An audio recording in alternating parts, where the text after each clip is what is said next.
இந்தியாவில் குறிப்பாக தமிழ்நாட்டில் இருக்கக்கூடிய இலங்கை தமிழர்கள் அதில் இரு சாரா இருக்காங்க. ஒன்று மலையக தமிழர்கள் என்கின்ற சுமார் 200 ஆண்டுகள், நீங்கள் பாலா பரதேசி படம் பார்த்தா தெரிஞ்சிருக்கும், சுமார் 200 ஆண்டுகளுக்குள்ளார அங்கே இருக்கக்கூடிய தேயிலை தோட்டங்களுக்காக கொண்டு போப்பாங்க. அதனால தான் அவங்கள பேர் மலையக தமிழர்கள்பாங்க. அந்த தமிழர்கள் இங்கே சில ஆயிரக்கணக்கில் இங்கே இருக்காங்க. மொத்தம் இருக்கிறதே ஒரு 80,000 சொல்கிறார் அவர். 80,000 20,000 30,000 அந்த மலையக தமிழர்கள் இருக்காங்க. மீதி இருக்கவங்க ஈழப்பகுதியில் இருந்து அவர்கள் பூர்வீக குடிகள். அதை என்ன நம்ம நிறைய பேருக்கு அந்த வித்தியாசங்கள் புரிவதில்லை. இலங்கையின் வடக்கு கிழக்கு பகுதியில் பூர்வீக குடிகளாக இருக்கக்கூடிய தமிழர்கள் இவர் சொன்னார், புகழேந்தி சொன்னார், தொப்புள் கொடி உறவுன்னு சொன்னார். நம்மோட காலாகாலமாக உறவுகளில் இருந்தவங்க. ஆனால் இந்தியர்களாகவே இருந்தவர்கள் பிரிட்டிஷ் இந்தியாவில் அடிமைகளாக இருந்தபோது இங்கே இருந்து கங்காணிகளால் நம்ம தமிழ்நாட்டில் இருக்கக்கூடிய பல மாவட்டங்களில் இருந்து தேயிலை தோட்டத்துக்காக அங்கே கூட்டு போகணும். புதுசாக தேயிலை தோட்டத்தை உருவாக்குறது, மலையை வெட்டி காட்டை வெட்டி அவர்கள் தேயிலை தோட்டத்தை உருவாக்குவாங்க. அது பிரதேசில் அந்த சினிமாவோட காமிக்கிறது அப்படியே ஒன்று கேட்டிங்கன்னா அது ஒரு மிக ஒரு நிசமான ஒரு செயல். அந்த கதையில் வர்றது அப்படி அப்போ போகிறாங்க. அப்படி 200 ஆண்டுகளாக இருக்கக்கூடிய அவர்களை 1964 அவர்களுக்கு ஒரு பெரிய அநீதி நடக்கிறது. நாமெல்லாம் வாயை மூடிக்கிட்டு இருந்தோம், எல்லாருமே வாயை மூடி இருக்காங்க உலகம் முழுவதுமே. என்னன்னா இங்கே இருந்த நம்ம எல்லாரும் சொல்லுவாங்க ரொம்ப ரொம்ப ரொம்ப ரொம்ப நல்ல பிரதமர்ன்ட்டு, யார்? லால் பகதூர் சாஸ்திரி. அவர் ஒரு உடன்பாடு போடுறாரு ஸ்ரீமாவோ பண்டார நாயக்காவோட. என்ன அதில்னா மலையகத்தில் இருக்கக்கூடிய தமிழர்கள் அங்கே இருக்கக்கூடிய என்ன எண்ணிக்கை என்னால் இப்போ சொல்ல முடியல, சில லட்சம் பேரை இந்தியாவிற்கு கொண்டு ஒரு ரீபேட்ரியேஷன் இங்கே கொண்டு வருவதற்கு ஒத்துக்கிறாங்க. ஏன் அங்கே இருக்கக்கூடிய மக்களை கட்டாயமாக வெளியேற்றுவது என்ன நியாயன்றது தான் கேட்குற முதல் கேள்வி. அவங்களா வந்தால் வேற, ஆனால் கட்டாயமாக அவர்கள் வெளியேற்றப்படுகிறார்கள். அதில் ஒரு அரசியல் இருக்கிறது. என்ன அரசியல்? அந்த மக்களும் மலையகத்தில் இருக்கக்கூடிய இந்தியாவில் இருந்து மிக சமீபத்தில் 200 ஆண்டுகளுக்குள்ளார போய் தங்கி இருக்கக்கூடிய அந்த இந்தியன் ஆர்ஜின்பாங்க, இந்திய வம்சாவளியினர், அவர்களும் வடக்கு கிழக்கே இருக்கக்கூடிய பூர்வீக தமிழர்களும் 2 பேரும் சேர்ந்து அவர்கள் ஒரு பெரிய அரசியல் சக்தி. அதை உடைப்பதற்கான முதல் இலங்கையில் இருக்கக்கூடிய சிங்களவர்களுடைய முதல் முயற்சி, முதல்ல அடித்தது ஈழத்தமிழர்கள் அல்ல, இந்தியாவிலிருந்து போய் அவர்கள் நாட்டை வளப்படுத்திய இந்திய தமிழர்களை அடித்து அமிச்சா அதுக்கு இந்தியா உடந்தையாக இருந்தது. என்ன கேட்டால் அதை அப்போ இருக்கக்கூடிய காங்கிரஸ் சர்க்கார், அப்போ இருக்கக்கூடிய லால் பகதூர் சாஸ்திரி வலுக்கட்டாயமாக அங்கேருந்து இங்கே வருவதற்கு ஒத்துக்கிட்டாங்க. அவங்கெல்லாம் வரத்துக்கு ஒன்றும் அவங்க விருப்பம்லாம் இல்லை, அவங்கள நீ இந்த இந்தியாவுக்கு போங்கன்னு சொல்லி அனுப்பி விட்றாங்க. அப்படி வந்தவர்களில் இன்னும் அப்படி அதில் வரும்போது காலதாமதமாகுது, ஏதோ ஒரு காரணத்தாலெல்லாம் ஆகிறது. 64லேருந்து அந்த 80 ஒட்டி பல பிரச்சனைகள்லாம் வரும்போது அவர்களுக்கு இங்கே குடி உரிமை இன்னும் கிடைக்காம இருக்குது. அதில் ஒரு சாரார் ஒரு பெரிய எண்ணிக்கையில் இருக்காங்க, இப்போ இருக்கக்கூடிய ஒரு 80,000 பேரில். ரெண்டாவது இந்த ஈழத்திலிருந்து கிட்டத்தட்ட 15லேருந்து 20 லட்சம் பேர் அவங்க அங்கே நடந்த போரினால் உலகம் முழுவதும் குடிபெயர்ந்தார்கள்.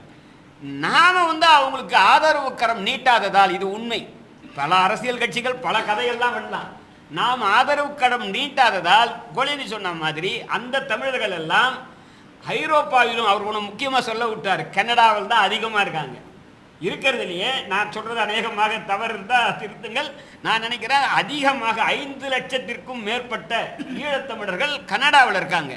அதே மாதிரி ஐரோப்பாவின் பல நாடுகளில் சுவிட்சர்லாந்து என்ற மிக மிக குட்டி நாடு, நம்ம தமிழ்நாடு அளவு இருக்கான்னு சந்தேகம் எனக்கு, அதில் மட்டும் 1 லட்சம் பேர் இருக்காங்க. அப்போது அங்கே அப்படி போயிருக்கக்கூடிய அத்தனை பேர்களுமே அங்கே அவர்களுக்கு குடியுரிமை வழங்கப்படுகிறது. குடியுரிமைன்னா என்னங்க?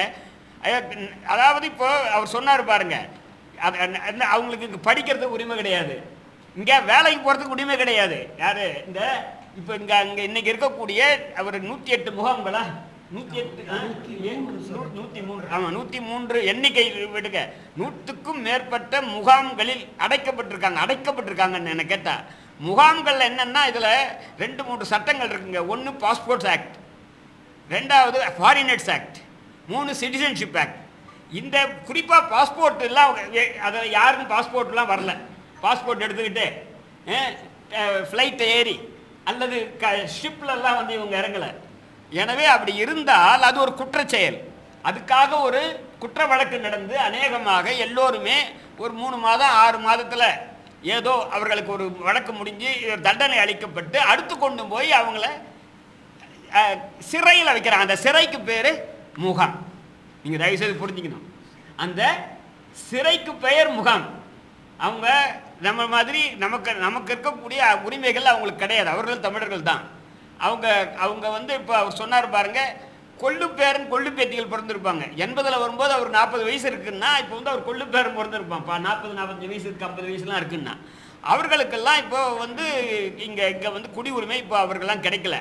அதில் 87 வரையில் அதில் ஐபிகே போகிறது, இந்திய படை போச்சு இல்லைங்களா, இந்திய அமைதி படைன்னு சொல்கிறது போச்சு. இராணுவம் தான் அது.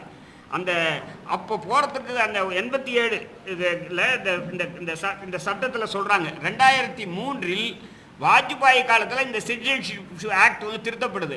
அதில் வந்து அந்த தேதியை சொல்கிறாங்க. 1987 ஜூலை 87 1/7/87க்கு முன்னால் வந்து இங்கே பிறந்த அத்தனை பேருக்கும் யார் பிறந்தாலும் சரி, அது தமிழர்களோ அல்லது தமிழர்கள் அல்லாதவர்களோ, எந்த குழந்தை நமது மண்ணில் பிறந்தால் அது இந்திய பிரஜை.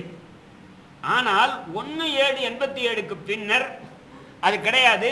2003-4 வரை 7/1/2004 வரை 2 பேரில் ஒருத்தர், யார், தாய் தந்தையரில் ஒருவர் இந்தியராக இருந்தால் அப்போ இந்திய பிரஜை. இப்போ 7/1/2004க்கு அப்புறம் 2 பேரும் இந்திய பிரஜையாக இருக்கணுன்ற ஒரு நிலைப்பாட்டை வச்சுருக்காங்க. உலகத்திலே கிடையாது. எந்த உலகம் இப்போ நம்ம ஊரெலாம் போய் நமக்கு சொந்தக்காரங்க அத்தனை பேர் இன்னைக்கு அமெரிக்காவில் இருப்பான். அவன் எல்லாருக்கும் கிரீன் கார்டு ஹோல்டர் கிடையாது. ஆனால் அவன் போய் அவன் ஒரு குழந்தை பெற்றுக்கிட்டான்னா அவன் அமெரிக்க பிரஜை கிடையாது, அவன் குழந்தை அமெரிக்க பிரஜை. இதே தான் இங்கிலாந்தில், இதுதான் அமெரிக்காவிலோ அல்லது இல்லை ஜெர்மனில், எந்த நாட்டை எடுத்துக்கிட்டாலும், இது ஜப்பானில், எங்கள் நாட்டில் உலகத்தில் எடுத்துக்கிட்டாலும் ஒரு குழந்தை பிறந்தால் அந்த குழந்தை அந்த நாட்டில் அதுக்கான பிரஜையை கொடுப்பாங்க. இங்கே அது கிடையாது. இப்போ நம்ம வந்து அது மனிதாபிமான சம்பந்தமாக 2 அரசமைப்பு சட்டத்தில் தமிழர்களை பொறுத்த வரையில் எந்த தமிழர்கள் மட்டும் இல்லை, தமிழர்களோ தெலுங்கர்களோ மலையாளிகளோ கன்னடர்களோ யாருக்குமே, அசாமிகளோ, அவர்களுக்கு இதை பற்றி தீர்மானம் பண்ணுற உரிமை கிடையாது. இது ஒன்றிய அரசு சம்பந்தப்பட்ட பிரச்சனை. சிட்டிசன்ஷிப் ஆக்ட் கூட அதனால தான் உங்களுக்கே தெரியும், இஸ்லாமியர்களுக்காக சமீபத்தில் போராடினாங்க. அதுக்குள்ளே இப்போ நம்ம போகலை. ஏன்னா இந்த சட்டமே ஒரு குடியுரிமை வழங்குவதற்கான அதிகாரமே நமக்கு கிடையாது. அதனால தான் 1964 தமிழ்நாட்டில் இருக்கக்கூடிய, அப்போ இங்கே இருக்கக்கூடிய காமராசரோ அல்லது பக்தவச்சலமோ அல்லது சி சுப்பிரமணியமோ எல்லாம் அந்த உடன்படிக்கை போடல. டெல்லியில் இருக்கக்கூடிய சாஸ்திரி போட்டு இங்கே தூக்குறாங்க. ஆனால் இங்கே இருக்கக்கூடிய காங்கிரஸ் உரிய அழுத்தம் கொடுத்தாங்களா இல்லையான்றது ஒரு விவாத பொருளாக இருக்கலாம். ஆனால் அந்த அதிகாரம் இங்கே இருக்கவங்களுக்கு கிடையாது. இதை தான் நம்ம சொல்கிறது. அடிக்கடிக்கு அங்கே நிறைய பேர் இந்த ஈழத்தமிழர்கள் கேட்கும்போது நான் சொல்லுவேன், நாங்களே அடிமைகள், நாங்கள் எப்படி உங்களுக்கு உதவி பண்ண முடியும்ட்டு. உண்மையில் சொல்ல வேண்டுமென்றால் இதுதான் சட்டத்தில் இருக்கக்கூடிய நிலைமை. சட்டத்தில் நம்ம தமிழ்நாட்டை பொறுத்தவரை இப்போ நீட்டு கதை தான். இங்கே இருக்கக்கூடிய எந்த முதல்வராக இருந்தாலும், அவர் கருணாநிதியாகட்டும், எம்ஜிஆராக இருக்கட்டும், அல்லது ஜெயலலிதாவாக இருக்கட்டும், இல்லை ஸ்டாலினாக இருக்கட்டும், இந்த குடியுரிமை தருவதற்கான அதிகாரம் நம்மக்கிட்ட கிடையாது.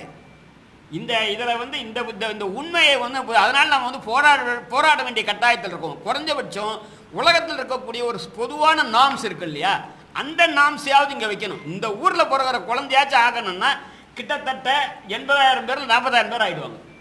ஏன்னா 1980க்கு அப்புறம் வந்தவங்களில் பாதி பேர் இங்கே பிறந்தவங்களாக இருப்பாங்க. 2 இந்திய வம்சாவளியை சேர்ந்தவர்களுக்கு அவர்களுக்கு வந்து தீர்ப்பு கூட ஒன்று இருக்குது. நம்ம வழக்கமாக நான் கடுமையாக இருக்கக்கூடிய ஜிஆர் சாமிநாதனுடைய தீர்ப்பு இருக்குது. அவர் அந்த தீர்ப்பை நம்ம ஆதரிக்கலாம், அதுக்கு அந்த உலகநாதன் தீர்ப்பில். ஆனால் இதில் ஒன்றும் பேர் இல்லை. அவருடைய கருத்தில் நமக்கு நிறைய முரண்பாடுகள் இருக்குது. அதை அவருக்கும் அதே மாதிரி அவருக்கும் இருக்கலாம். என்னுடைய கருத்தில் அவருக்கு உடன்பாடு இருக்காது. ஆனால் இந்த தீர்ப்பில் அவர் சொல்லியிருக்காங்க, அந்த தீர்ப்பை அதைப்படி இந்தியன் ஆரிஜினில் இருக்க இந்திய வம்சாவளியினர் பொறுத்த வரையில் ஏன் இந்திய அரசே கொடுக்கணும். ஏன்னா அவங்க வந்து இலங்கையை சார்ந்தவர்கள் கிடையாது, இந்தியாவிலேருந்து அங்கே போனவங்க. எனவே இவர்களுக்கு என்ன கேட்டால் இன்னைக்கு இருக்கக்கூடிய 80,000 பேருக்கும் 140 கோடி மக்கள் இருக்கக்கூடிய நமது இந்தியாவில் இங்கே 8 கோடி, இப்போ உங்களுக்கு தெரியும் 8 கோடியில் சுமார் 1 கோடி, இப்போ அவங்க 34 லட்சம் சொல்கிறாங்க. யார்? Migrant workers. அது வந்து கணக்கு சரியில்லைன்ட்டு அவங்களே சொல்கிறாங்க. கிட்டத்தட்ட 1 கோடி பேருக்கு மேலே இந்த மைக்ரண்ட் ஒர்க்கர்ஸ் இருக்காங்க தமிழ்நாட்டில். அவங்களுக்கெல்லாம் இங்கே வந்து குடி உரிமை இருக்குது, அவங்களுக்கு எல்லா உரிமையும் இருக்குங்க.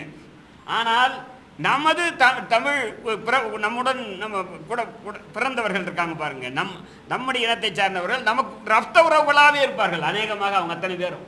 அவர்களுக்கு இந்த குடி உரிமை இல்லை. அந்த குடி உரிமையை பெறுவதற்கான ஒரு இயக்கம் இது. எனக்கு சொல்றதுக்கே ஒரு தலைகுனிவாகவும் வெக்கமாகவும் இருக்கிறது. என்ன பண்றோம்? கையெழுத்து போடுறோம். கையெழுத்து போட்டு கையெழுத்துக்கான இயக்கம், இவர்களுக்கெல்லாம் குடியுரிமை கொடுங்கள் என்று கேட்கிறோம். இப்போ இருக்கக்கூடிய அரசியல், இப்போ 2026 தேர்தலில் இதெல்லாம் கேட்குமான்னு தெரியாது காதில், இந்த மாதிரி விஷயங்கள்லாம். எனவே நாம் இப்போ நேற்றா ஒரு 2 நாளுக்கு முன்னாடி இப்போ புகழேந்தி சொன்ன உடனே நான் சொன்னேன், சரி நான் வருகிறேன். நிச்சயமாக இது ஒரு பெரிய அநீதி. குறைஞ்சபட்சம் ஒரு கையெழுத்து இயக்கத்தையாவது தொடங்கி வைக்கலாம். ஆனால் எனக்கு வந்து அவர்களுக்கு குடியுரிமை வாங்கி தர முடியுமா என்பது எனக்கு தெரியல. ஆனால் குடியுரிமைக்காக போராடுவோம் அப்படின்றது. ஆனால் இது ஒரு அநீதி. ஏன்னா நம்ம இங்கே இருந்து போன ஒரு நம்ம தாத்தா காலத்துலேருந்து போனோம். இப்போ சமீபத்தில் போனவங்க, பாலா அந்த திரைப்படத்தில் சொன்ன மாதிரி கிட்டத்தட்ட 200 ஆண்டுகளுக்குள்ளார இங்கேருந்து போனவங்க தேயிலத்தோடதுக்கு. அவர்களில் கணிசமான 20,000-30,000 பேருக்கு குடியுரிமையும், அதுக்கப்புறம் அந்த ஈழத்தமிழர்களுக்கு அவங்க அங்கே அந்த ஊரில் நான் வேண்டாம், நான் இங்கே தான் இருக்க போகிறேன்ட்டு வந்துட்டா உங்களுக்கே தெரியும். அந்த 7 பேர் விடுதலையில் உண்மையில் உண்மையில் நம்ம என்ன சொல்கிறதுன்னா வெக்கி தலை குனியணும். அதில் இருந்த ஈழத்தமிழர்கள்லாம் அங்கேருந்து வெளில வந்து சிறையில் இருந்தாங்க. அவங்க வெளில போக முடியல அங்கேருந்து வந்து. எனவே அதுக்கான போராட்டம்லாம் நடந்து நம்மெல்லாம் இப்போ யாருக்குமே அதெல்லாம் தெரியல. இப்போ கூட அதனால தான் அந்த ஒரு அகதி என்ற வார்த்தையும் முகாம் என்ற வார்த்தையுமே வந்து ஒரு என்ன கேட்டீங்கன்னா ஒரு ஏமாற்று வித்தை என்று சொல்கிறது. அவர்கள் வந்து அவங்க வந்து சிறையில் இருக்கிறார்கள். என்னென்னா அவங்க வந்து காவல்துறையும் ரெவென்யூ எல்லாருமே அவங்கள கண்காணிப்பில் தான் இருக்காங்க.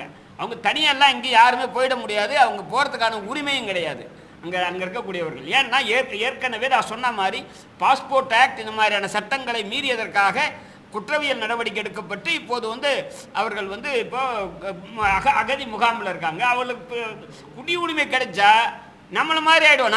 நம்மளை ராஜாவாக இருக்கும், நமக்கே பிரச்சனை. குறைஞ்சபட்சம் நம்ம மாதிரியாச்சும் ஆகட்டும் அப்படின்றது தான் இதனுடைய நோக்கம். அதுக்கான நிகழ்ச்சியாக இது இருக்கிறது. இதில் குறிப்பாக ஈழத்தமிழர்களுக்காக அல்லது இலங்கை மலையக தமிழர்களுக்காக தொடர்ந்து சட்ட வழக்காடக்கூடிய ராதாகிருஷ்ணன் இவர் பக்கத்தில் இருக்கார் தொடர்ந்து. அப்புறம் அறிவழகன் இருக்கார். இப்போ அந்த எங்கள் வழக்குரைஞர் சமூகத்தில் சங்கரசிப்புலாம் இருக்காங்க.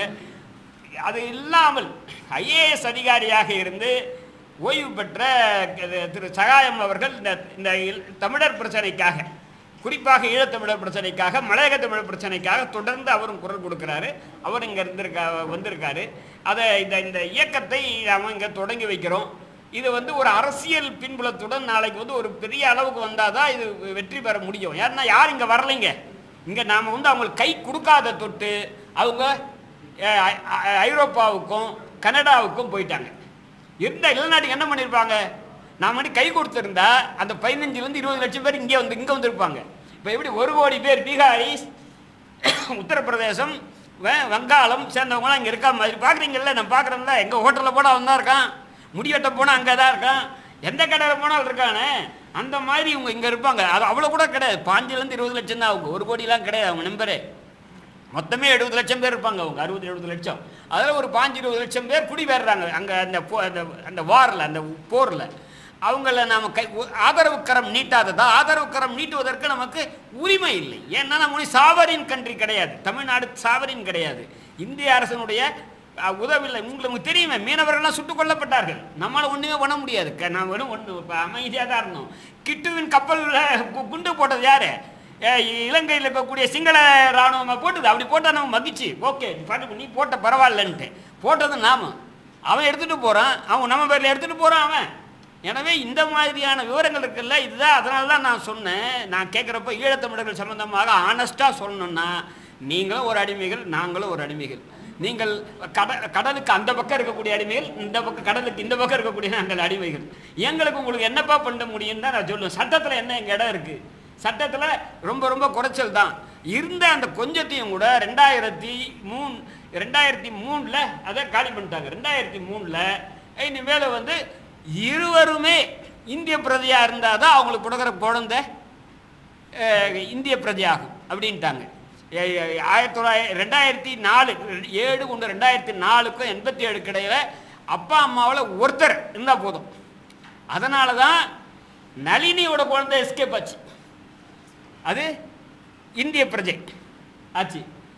அது 87க்கு முன்னாடி எப்படி இருந்தாலும் இந்திய மண்ணில் பிறக்கும் எந்த குழந்தையும் அவங்க அப்பா அம்மா யாராக இருந்தாலும் அவர்கள் வந்து பிரஜையாக இருந்தார்கள். இது உலகத்தில் இருக்கக்கூடிய நியதி. அதுதான் அந்த நியதியை மாற்றிவிட்டது. எதுக்கு அப்போ காங்கிரஸ் சர்க்கார் 87, அதுக்கப்புறம் இப்போ 2003 வாஜ்பாய்க்கு அரசாங்கம் இருக்கும்போது தான் இந்த 87 இந்த தேதி கூட சட்டத்தில் வந்தது 2003 தான் கருதுகிறேன். எனவே இதை வந்து இந்த முயற்சியை இங்கே இவ்வளவு பெரிய அளவில் ஊடகங்கள்லாம் வந்து இதை வந்து ஒரு பிரச்சனையாக, ஒரு விவாதமாக இன்றைக்கி, ஏன்னா இன்றைக்கி உலகம் முழுவதும் கூட இது இந்த குரல் ஒலிக்கணும் அப்படின்றது தான் நம்முடைய நோக்கம். இதை வந்து அரசுக்கு ஒரு, ஏன்னா டெல்லி காது கேட்கவே கேட்காது, டெல்லிக்கு தானே கேட்கணும், டெல்லி தான் இதை செய்ய வேண்டியது, டெல்லி கேட்குமா அப்படின்ட்டு. எனவே இதை டெல்லியை கேட்க வைக்கிறதுக்கு நம்ம ஆட்களுக்கு வந்து நிர்பந்தம் கொடுக்கணும். யாருக்கு? இப்போ நம்ம சமூக நீதி கட்சி, திராவிடம் எல்லாம் எல்லாருக்கும், அதுவும் பொது உடைமை இயக்கம், இவங்க எல்லாருக்குமே இதெல்லாம் ஒரு பிரச்சனையாக இருப்பதாக எனக்கு தெரியவில்லை. இதை பற்றியெல்லாம். ஏன்னா இன்றைக்கி நம்ம எதுலேயுமே உலகத்தில் இருக்கக்கூடிய ரெஃப்யூஜி சம்பந்தமான ஐநா உடன்பாட்டில் நம்ம கையெழுத்து போடல. எனவே அவங்களுக்கு எந்த கையெழுத்து போட்டால் கூட போகிறதா அடுத்து பாராளுமன்றத்தில் ஒரு சட்டம் போடணும். அந்த கையெழுத்தை போல எப்படி சட்டம் போடுவோம் நம்ம? எனவே இதெல்லாம் இருக்கக்கூடிய பிரச்சனையாக ஏன்னா உங்கள் முன்னாடி ஒரு விவாதத்துக்கு கொண்டு வருவதற்கும் இவர்களுக்கு குடியுரிமை பெறுவதற்கான ஒரு கையெழுத்து இயக்கத்தை வந்து தொடங்குவதும் தான் இந்த ஊடக சந்திப்பின் நோக்கம். நன்றி. அது வேற சார், அதுக்கு இதுக்கு சம்பந்தம் இல்லை சார். சார் அதுவே அது அந்த 2 நல்ல கேள்வி சார், நீங்கள் கேட்குறது ரைட்டு. அந்த கோரிக்கை சரி. நீங்கள் அது 2 விஷயம். ஒன்று, சிட்டிசன்ஷிப் அமெண்ட்மெண்ட் ஆக்ட் இப்போ நடந்து பாருங்கள், மோடியுடைய ஆட்சி காலத்தில் நடந்தது வந்து இலங்கையை பற்றி விட்டாங்க. இலங்கையை விட்டுட்டு பாகிஸ்தான், பங்களாதேஷ், ஆப்கான்லேருந்து வரக்கூடியவங்களை மட்டுமே தான் அதில் சொல்லப்படுது. மீதி அதான் நம்ம சொல்கிறோம், அங்கேருந்து வரக்கூடிய இந்துக்கள் முஸ்லீம்கள் தவிர்த்தவங்களுக்கு ஒரு வகையில் பார்த்தா அது ஒரு ரிலீஜியஸ் டிஸ்கிரிமினேஷன், இன்னொரு வகையில் லிங்குவிஸ்டிக் டிஸ்கிரிமினேஷன். இப்போ அந்த சட்டத்தில் ஆப்கானிஸ்தான், பங்களாதேஷ், பாகிஸ்தான் இங்கிருந்து வரக்கூடிய இஸ்லாமியர் அல்லாதவர்கள் இங்கே வந்து 6 ஆண்டுகள் தங்கையில் அவர்களுக்கான குடியுரிமைக்கான உரிமையை பெறுறாங்க. ஆனால் அது இஸ்லாமியர்களுக்கு இல்லை.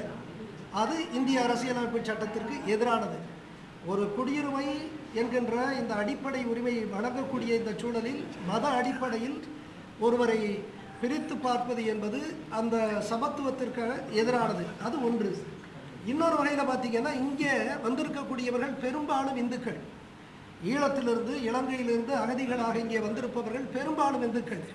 ஆனால் அவர்கள் தமிழர்கள் என்கின்ற காரணத்தினால் அவர்களும் இங்கே புறக்கணிக்கப்படுகிறார்கள். எனவே ஒன்று மத அடிப்படையில், இன்னொன்று மொழி அடிப்படையில் என்று நாம் எடுத்துக்கொள்ளலாம். எனவே இது இந்திய அரசியலமைப்பு சட்டத்தினுடைய அடிநாதமாக இருக்கக்கூடிய இந்த அடிப்படை உரிமை இருக்கிறது அல்லவா, சமத்துவம், அந்த சமநீதிக்கு எதிரானதாக நாங்கள் கருதுகிறோம். அல்ல, நீங்கள் கேட்குறத நாங்கள் ஒத்துக்கிறோம் சார். அப்படி இல்லைன்றதான் எங்கள் கோரிக்கை. இல்லை அதை சார், அதை இல்லை 2 விஷயம். 64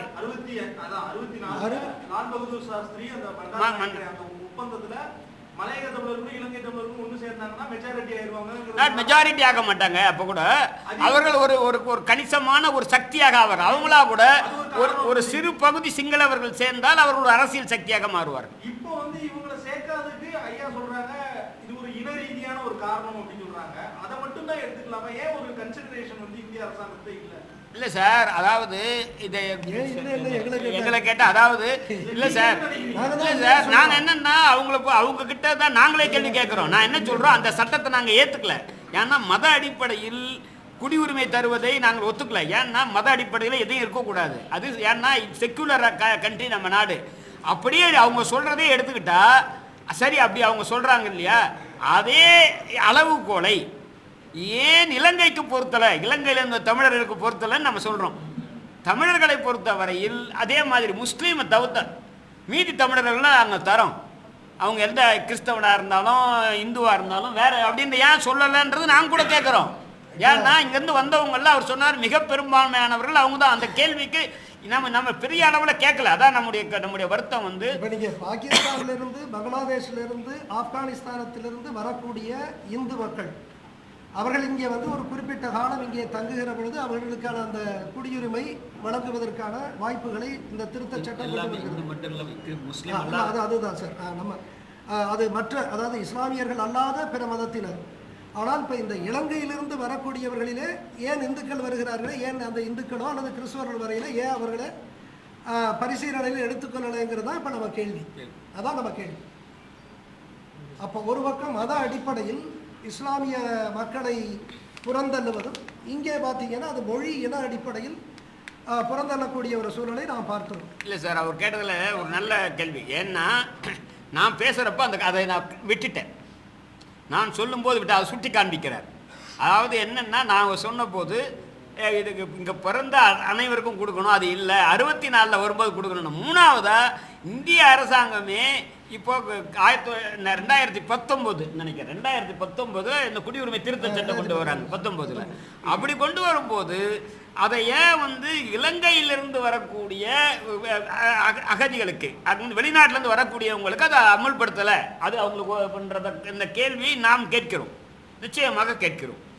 அதில் நமக்கு உடன்பாடு இல்லைன்னா கூட அந்த சட்டத்தில் நமக்கு உடன்பாடு இல்லை. ஏனென்றால் மத அடிப்படையில் பிரிக்கக்கூடாது. யார் யார் அங்கேருந்து வரானோ அவன் தகுதி இருந்தால் கொடு.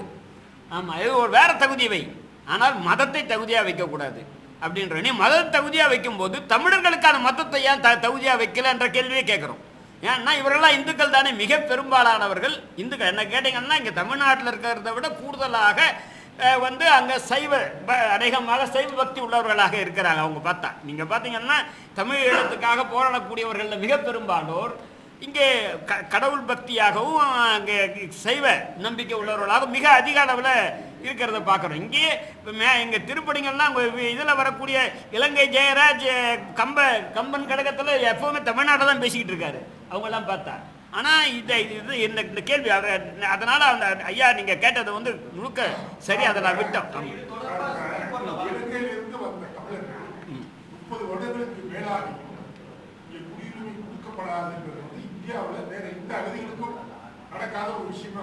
இல்லை, எல்லா அகதிகளுக்குமே சார், யாருக்குமே திபேத்திலிருந்து வந்தவங்களோட கிடையாது சார், திபேத்திலிருந்து வந்தாலும் கிடையாது சார். அதாவது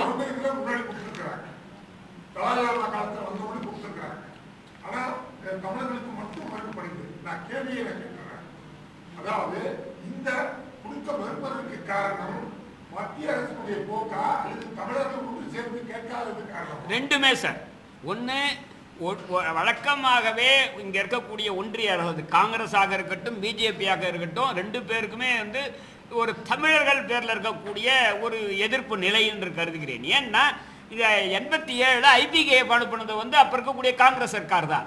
இதில் சிட்டிசன்ஷிப் ஆக்டில் கூட 1/7/87 ஒரு கட் ஆஃப் டேட் வச்சுருக்காங்க. 1/7/87 முன்னாடி இங்கே பிறக்கிற அத்தனை குழந்தையுமே எந்த யாராக இருந்தாலும் அவர்கள் இலங்கையோ அல்லது வேறு ஊர்லேருந்து வந்தாலும் இருக்கு. எனவே ரெண்டு பேருமே என்னங்க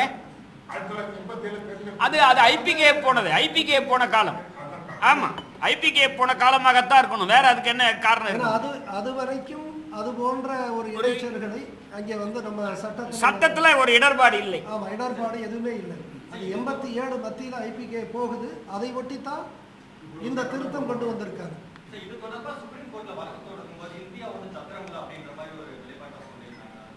என்ன சார் தெரியல, எனக்கு புரியல.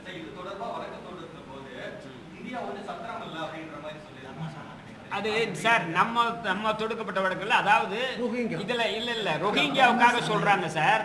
அதாவது இதுல என்னன்னா இது ஒரு அரசியல் பிரச்சனையாக பார்க்கணும் சார். நான் வந்து இந்த நீதிமன்றத்தையே சொல்ல, யார் சொன்னாங்கன்னு தெரியல. இது இந்த சத்திரம் இல்லை என்று மத்திய அரசு சொல்லிச்சா, சுப்ரீம் கோர்ட் சொல்லிச்சா, சுப்ரீம் கோர்ட் ஜட்ஜி சொல்றாரா அப்படின்னா இன்னைக்கு வந்து அவங்களுடைய தரத்தை நீங்க நினைச்சீங்க, அவ்வளவுதான். இன்னைக்கு ஒரு தரத்தை, ஒரு மனிதாபிமானமே இல்லாத வார்த்தை சார். என்ன கேட்டா ஒருத்தன் வந்து தன்னை வந்து என்னை காப்பாற்றிக்கணும்னு உள்ளே வரான்னா அவனுடைய மதம், மொழி, நிறம் இது எதுவுமே கிடையாது. அதானே அடிப்படையாக இருக்கணும். என்னை கேட்டால் அது அரசியல் பிரச்சனை. இது அரசியல் பிரச்சனை. நீதிமன்றத்துக்கு போக சொல்ல நான் சொல்ல சார்.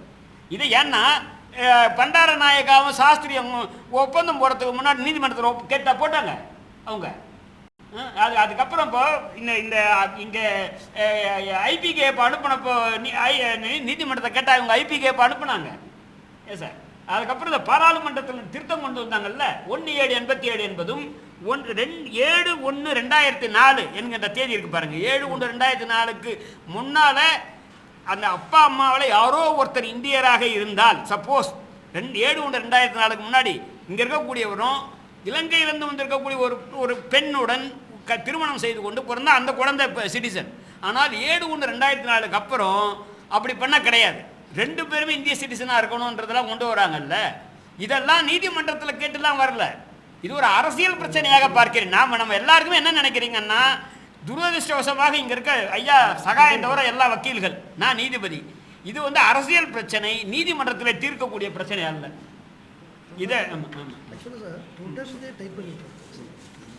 பார்த்தீங்கன்னா நம்ம சிட்டிசன்ஷிப்புக்கு வந்து இந்தியன் சிட்டிசன்ஷிப் ஆக்ட் 1955 அந்த சட்டத்தினுடைய அடிப்படையில் தான் யாருக்கும் குடியுரிமை கிடைப்பதற்கான வாய்ப்புகளை ஏற்படுத்தக்கூடிய சட்டம் இந்த சட்டம் தான். ஆனால் இந்த சட்டத்திற்கு 1987 ஜூலை வரைக்கும் எந்த இடர்பாடுகளும் இல்லை. ஆனால் 1987 ஜூலையில் தான் முதல்ல ஒரு திருத்தத்தை கொண்டு வர்றாங்க. 1950 ஜனவரி 26க்கு பிறகு பிறக்கக்கூடிய இந்தியாவில் பிறக்கக்கூடிய எல்லோருக்கும் குடியுரிமை உண்டு அப்படிங்கிற ஒரு இதில் திருத்தத்தை என்ன கொண்டு வர்றாங்கன்னா 1987 ஜூலை 1 வரைக்கும் பிறந்தவர்களுக்குத்தான் இந்த குடியுரிமை உண்டு என்ற ஒரு இடரை கொண்டு வருகிறார்கள். அது நீங்கள் கேட்டது மாதிரி நீங்கள் கேட்டது மாதிரி அதே காலகட்டத்தில் இந்திய அமைதிப்படை இலங்கைக்கு செல்லுகிறது. அதற்கு பிறகு நடந்த தமிழ் மக்கள் சந்தித்த இடர்களெல்லாம் வரலாறு அறியும். அதற்கு பிறகு 1987க்கு பிறகு 2003 அந்த காலகட்டம் வரைக்கும், அதாவது பெற்றோர்களில் யாராவது ஒருவர் இந்திய குடிமகனாக இருக்கிற பொழுதுக்கு பிள்ளைக்கு குடியுரிமை வழங்குவதற்கு ஏதுவாக இருக்கும் என்று அந்த திருத்தத்தை கொண்டு வரார்கள். அதற்கு பிறகு 2003க்கு பிறகு அந்த பெற்றோர்கள் 2 பேருமே இந்திய குடிமக்களாக இருந்தால்தான் பிறக்கக்கூடிய அந்த குழந்தைக்கு குடியுரிமை உண்டு என்று தொடர்ச்சியாக பார்த்தால் அவர்கள் நம்முடைய தமிழர்களை தொடர்பு படுத்தி 87ல் உருவாக்கிய அந்த திருத்தம் ரொம்ப கடுமையாகத்தான் ஆக்கியிருக்கிறது என்பதை நாம் புரிந்து கொள்ளலாம். உண்மையில் என்னன்னா இதுக்கு அடிப்படையில் காரணம் என்னன்னா, ரெஃப்யூஜிக்கான இந்த அகதிகளுக்கான சட்டம் இந்தியாவில் இல்லை. அதான் பிரச்சனை.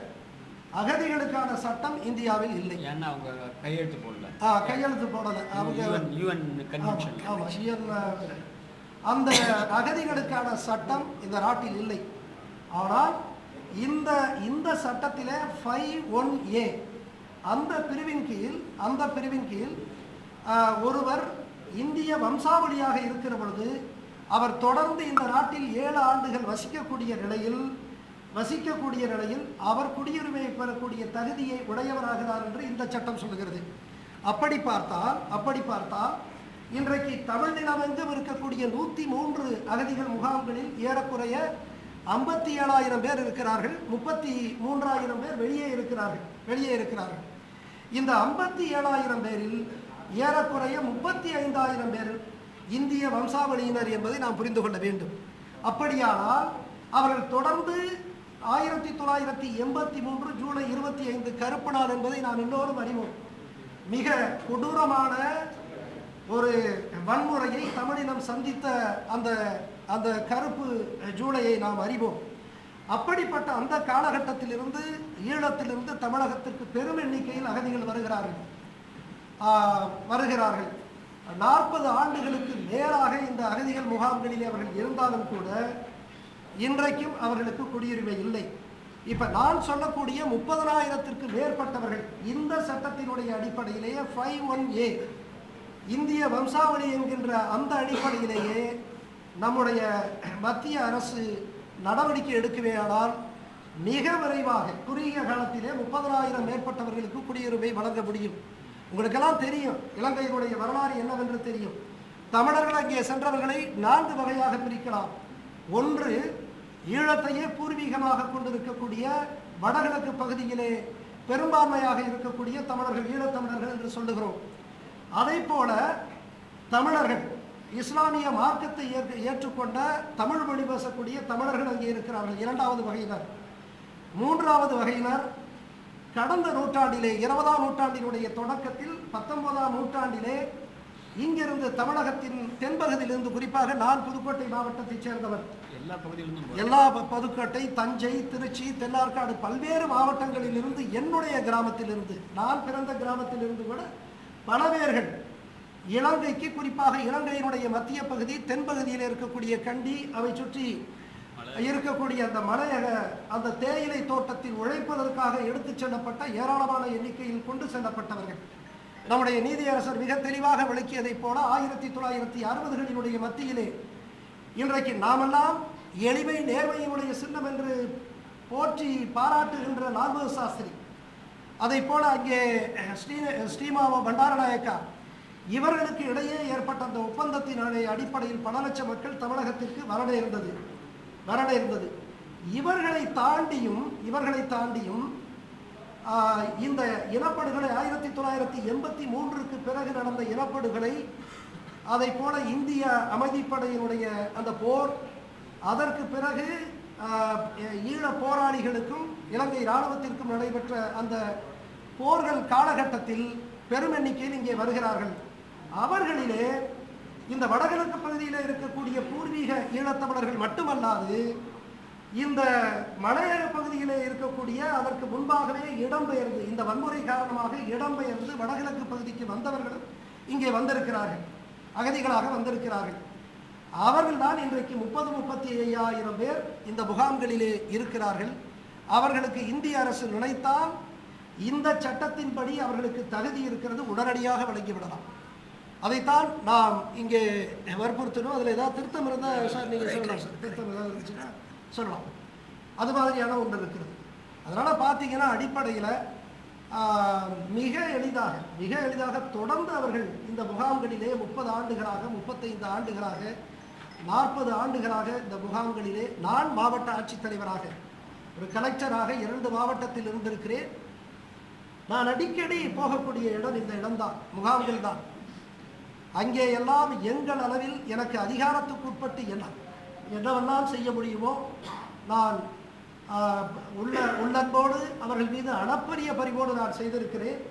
ஆனால் எங்களுடைய அதிகாரம் மிக குறைந்த அதிகாரம் என்பதை, தமிழக அரசுக்கே அதிகாரம் இல்லை என்று சொல்லக்கூடிய ஒரு நிலையில் மத்திய அரசு நினைத்தால் நிச்சயமாக இந்த பிரச்சனையில் மிக உறுதியான நடவடிக்கை, தெளிவான நடவடிக்கை எடுத்து ஒரு தொன்மையான ஒரு இனம், உலகத்தில் எந்த தேசிய இனமும் சந்திக்காத மாபெரும் பேரழிவை 21ஆம் நூற்றாண்டிலே சந்தித்த ஒரு பேரினம் தமிழ் இனம், இன்றைக்கு காசாவில் என்ன நடந்து கொண்டிருக்கிறதோ, பாலஸ்தீனத்திலே காசாவிலே நாம் இந்த மாரணத்திற்கு எதிரான கொடுமைகளை பார்க்கிறோம். அதற்கு இணையாக, அதைவிட மேலாக எந்த அரசு ஒரு இனத்தை, மக்களை, தன் குடிமக்களை காப்பாற்ற வேண்டுமோ அந்த அரசே அந்த மக்கள் மீது வன்முறையை, ஒரு பேரவலத்தை, படுகொலையை ஏவி அந்த கொடூரத்தை நாம் ஈழத்திலே பார்த்தோம். எனவே அந்த மக்களுக்கு இன்றைக்கு மத்திய அரசு நினைத்தால் செய்துவிட முடியும். எனவே இன்றைக்கு ஈழ அகதிகள் பாதுகாப்பு குழு என்கின்ற பெயரில் நம்முடைய அன்பிற்குரிய வழக்கறிஞர் புகழேந்தி, தமிழரசு கலை, நம்முடைய மூத்த வழக்கறிஞர் ராதாகிருஷ்ணன் போன்றவர்கள்லாம் முன்னெடுக்கக்கூடிய இந்த முயற்சி, இது வெறும் ஒரு சில பேருடைய இயக்கம் என்று கருதாதீர்கள். இது தமிழர்களினுடைய இயக்கம். இந்த இயக்கத்தை தாங்கி பிடித்து தமிழீழமெங்கும் கொண்டு செல்லக்கூடிய மகத்தான பொறுப்பு ஒரு ஊடகவியலாளர்களுக்கு இருக்கிறது. எனவே இது ஒரு தமிழ் இனத்தினுடைய, ஒரு தேசிய இனத்தினுடைய பிரச்சனையாக மட்டுமே கருதாமல் இது ஒரு மானுட அவலம், மானுட பிரச்சனை என்று கருதி இதை நீங்கள் வெகு மக்களிடத்திலே கொண்டு செல்ல வேண்டும் என்று அன்போடு கேட்டுக்கொள்கிறேன். சொல்லுங்க.